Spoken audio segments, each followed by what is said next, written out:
Daryk šios 4 dalykus, jeigu nori būti biednas.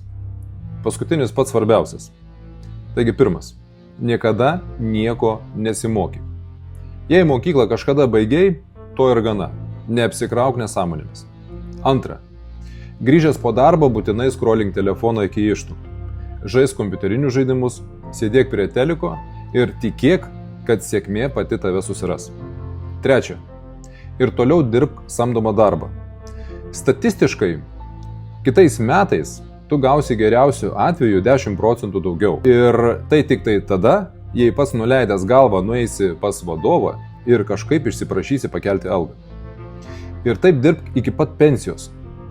Pildyk darbdavio svajones ir leisk jam nuspręsti, kiek tu esi vertas. Ir ketvirtas pats svarbiausias.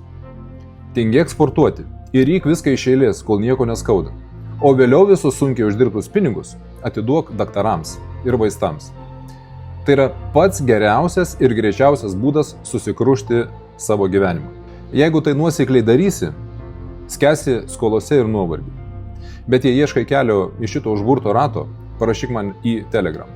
Adresas matosi ant video.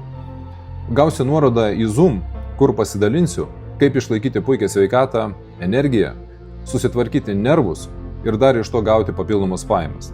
Surezonavo? Parašyk komentaruose taip ir pasidalink šio video. Galbūt kažkas išdrįs imtis pokyčių savo gyvenime. Siunčiu tau šviesos.